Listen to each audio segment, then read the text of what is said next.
안녕하세요. 우분투와의 동고동락입니다. 이번 시간은 비주얼 스튜디오 코드에서 스프링 부트로 자바 웹 애플리케이션을 개발하는 방법에 대해 다루겠습니다. 스프링 프레임워크를 가장 잘 지원하는 IDE 툴 중에 하나가 인텔리제이이지만 비주얼 스튜디오 코드 역시 익스텐션을 통해 파워풀하게 스프링 부트 개발이 가능합니다. 인텔리제이는 상용 자바 통합 개발 환경이고 무료 버전인 커뮤니티 에디션은 상용 버전인 얼티메이트 에디션에 비해 제약사항이 많으므로 제약 없이 스프링 부트의 개발을 원한다면 비주얼 스튜디오 코드가 좋은 툴 중에 하나가 될 것입니다. 스프링 부트 프로젝트는 스프링 이니셜라이저를 통해 쉽게 생성할 수 있습니다. 최근에는 웹 화면에서 프로젝트를 생성해서 zip 파일로 다운로드할 수 있는 서비스도 제공됩니다. 프로젝트를 관리할 디렉토리의 압축을 풀면 바로 사용이 가능해집니다. 그러나 비주얼 스튜디오 코드에서 스프링 부트 프로젝트를 개발하려면 스프링 부트 익스텐션 팩을 설치해야 하므로 설치한 김에 익스텐션을 통해 스프링 이니셜라이저를 실행하는 방법을 설명하겠습니다. 스프링 부트 익스텐션 팩은 총 5개의 익스텐션이 같이 설치되는데 스프링 이니셜라이저 자바 서포트도 포함되어 있습니다. 익스텐션의 설치가 끝났으면 커맨드 팔레트에서 스프링 이니셜라이저 명령어를 검색해서 실행해야 합니다. 메이븐 혹은 그래들로 프로젝트를 생성할 수 있는데 저는 그래들로 프로젝트를 생성하겠습니다. 스프링 프레임워크 초창기에는 메이븐밖에 없었으므로 전통적으로 메이븐으로 프로젝트를 관리해왔지만 요즘은 그래들로 프로젝트를 관리하는 추세이기도 하고 스프링 프레임워크가 XML을 통해 복잡하게 구성해야 했던 것으로부터 탈피하고자 스프링 부트가 나온 것이라서 XML로 설정하는 메이븐보다는 DSL로 설정하는 그래들이 개인적으로 더 이상적인 것 같습니다. 가장 최신 스테이블 버전을 선택하겠습니다. 언어는 자바를 선택하겠습니다. 그룹 아이디는 프로젝트들을 제공하는 벤더의 고유 아이덴터티로서 보통 도메인의 역순을 사용합니다. 저는 킴.재수를 사용하겠습니다. 아티팩트 아이디는 그룹 아이디 내에서 프로젝트를 구분하는 고유 아이덴터티로서 프로젝트명과 동일하게 설정됩니다. 스프링 PRJ로 하겠습니다. 그룹 아이디와 아티팩트 아이디가 합쳐져서 패키지명이 됩니다. 스프링 부트로 웹 애플리케이션을 개발할 것이므로 와르를 선택합니다. 자바 버전은 가장 최신 LTS 버전인 11을 선택하겠습니다. 기본적으로 스프링 부트 데브 툴즈는 선택해야 하고 웹 애플리케이션을 개발할 것이므로 스프링 웹도 선택합니다. 추후 빌드.그래들 파일에 직접 디펜던시즈를 설정해도 됩니다. 프로젝트 폴더를 생성할 부모 디렉토리를 선택해줍니다. 프로젝트 폴더는 아티팩트 아이디로 설정한 이름으로 만들어집니다. 저는 워크스페이스에서 작업 중이므로 Add to 워크스페이스를 선택하겠습니다.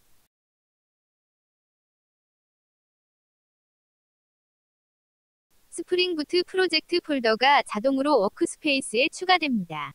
자동으로 생성된 빌드.그래들 파일은 스프링 부트 개발에 맞게 설정이 되어 있습니다. 어렵지 않게 프로젝트를 생성하였으나 앞서 소개한 start.spring.io 사이트를 통해 하는 것이 저는 훨씬 직관적이고 간편한 것 같습니다.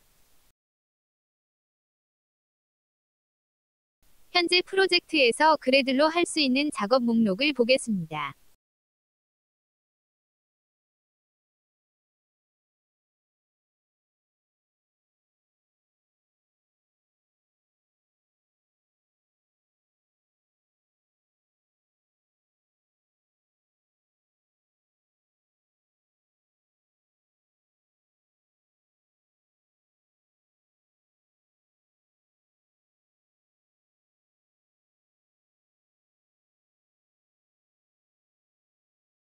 애플리케이션 태스크스의 부트런이 보입니다.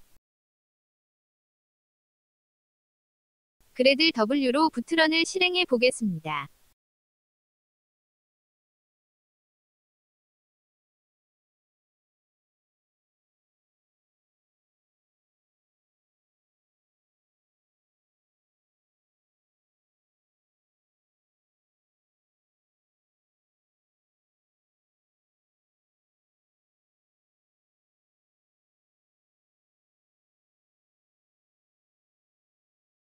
웹 브라우저로 접속해서 확인해 보겠습니다.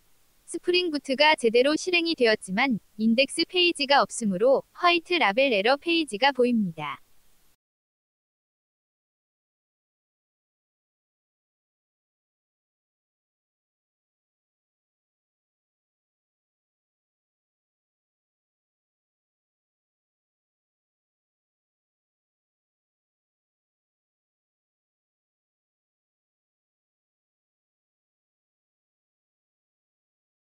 헬로 스프링 부트가 출력되게 컨트롤러 자바 파일을 작성하겠습니다.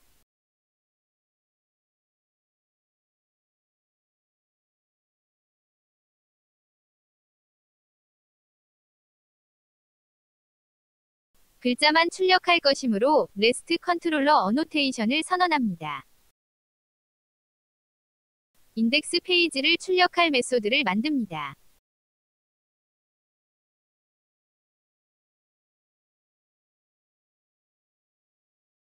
헬로 스프링 부트라는 문자를 리턴하겠습니다.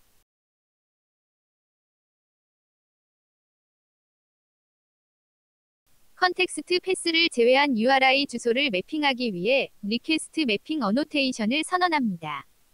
웹 브라우저로 접속해서 확인하기 전에 컨텍스트 패스를 설정하겠습니다. src/main/resources 디렉토리 밑에 있는 application.properties 파일을 엽니다. 컨텍스트 패스를 /spring prj로 하겠습니다. 스프링 부트 프로젝트의 컨텍스트 패스 기본값은 /입니다. 스프링 부트는 와스에 얹지 않고 단독으로 실행할 수도 있기 때문입니다. 특히 스프링 부트는 API 제공을 위한 개발에 많이 사용되며 이때는 굳이 와스에 얹어 사용하지 않는 경우가 많습니다. 그러나 웹 애플리케이션을 위해 개발한다면 와스에 얹어서 사용하는 게 좀 더 와스의 다양한 설정도 활용할 수 있게 됩니다. 웹 애플리케이션용이라면 개인적으로 개발 시에는 루트 컨텍스트 패스는 사용하지 않는 것을 권장합니다. 루트 컨텍스트 패스로 개발하게 되면 은연중에 변수 대신에 하드코딩된 /가 사용되어 변경이 어려워지게 됩니다. 여러 서비스를 같이 제공하는 방향으로 변경되더라도 루트 디렉토리 이름에서 해당 이름으로만 고쳐주면 되는데 그 간단한 변경도 불가능해지기 때문입니다. 물론 지금은 레스트 컨트롤러로 작성했기 때문에 API 제공을 위한 개발이므로 루트 컨텍스트 그대로 사용해도 되지만 헬로 컨트롤러를 뒤에 다시 웹 애플리케이션을 위한 코드로 바꿀 것이라서 미리 컨텍스트 패스를 설정했습니다. 포트의 기본값은 8080인데 다른 값으로 변경할 수도 있습니다. 앞선 설명에서는 터미널에서 그래들 W로 부트런을 실행했었는데 소스가 변경되었을 때 오토 디플로이가 안 되는 문제가 있습니다. 스프링 부트 익스텐션 팩을 설치하면 좌측 하단에 스프링 부트 대시보드가 추가됩니다. 펼치면 스프링 부트로 관리되는 프로젝트들의 목록이 보입니다. 스타트 아이콘을 클릭해서 실행하겠습니다.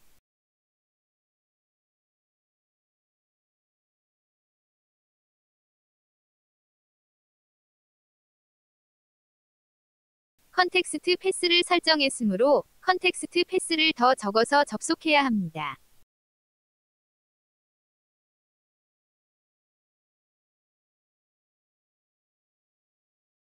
스프링 부트가 시작되면 아이콘은 브라우저 열기와 스탑 아이콘으로 바뀝니다. 스탑 아이콘으로 종료하면 스프링 부트는 종료되었는데 디버그 콘솔 화면은 종료 정보가 보여지는 것도 아니고 그렇다고 디버그 콘솔 화면이 클리어되는 것도 아니라서 종료 여부가 잘 전달되지 못하는 것은 좀 아쉽습니다.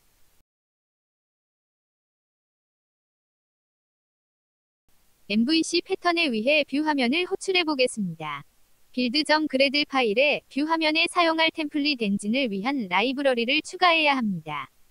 스프링 부트용 템플릿은 자바에서 전통적으로 사용해오던 JSP뿐만 아니라 타임리프, 프리마커, 그루비 등도 지원합니다. 스프링 부트는 포조를 표방하고 있으므로 별도의 웹 디렉토리 구조를 필요로 하는 JSP보다는 자바 리소스 자원으로 사용되는 타임리프나 프리마커 등이 보다 사상에 맞습니다. 그러나 아직은 JSP가 현업에서 더 많이 사용되고 있고 선호도가 여전히 높으므로 여기서는 JSP 엔진을 사용하겠습니다. 디펜던시즈의 통캣 임베드 제스퍼를 추가합니다. 애플리케이션 프라퍼티즈 파일의 뷰 화면의 URI 주소에 대해서 프리픽스와 서픽스를 설정합니다.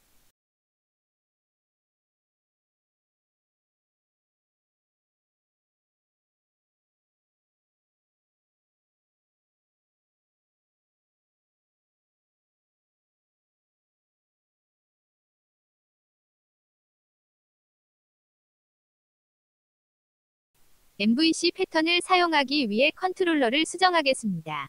네스트 컨트롤러 어노테이션을 컨트롤러 어노테이션으로 바꿉니다.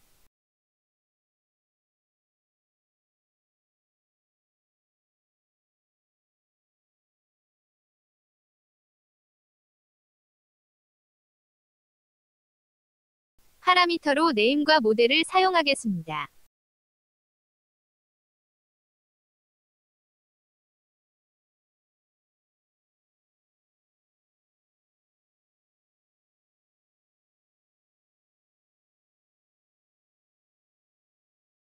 네임은 리퀘스트 파라미터를 받는 파라미터입니다.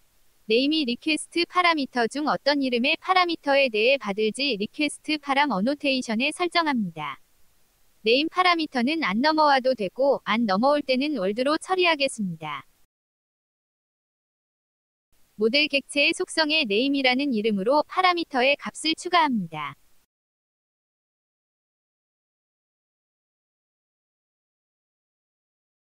애플리케이션 프라퍼티즈 파일에 설정한 프리픽스와 서픽스를 제외한 뷰 화면의 URI 주소를 리턴합니다.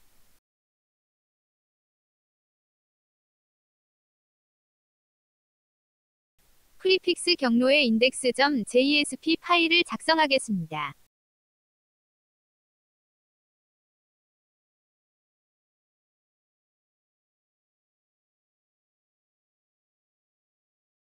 모델 객체에 담은 네임을 EL 표기로 출력하겠습니다.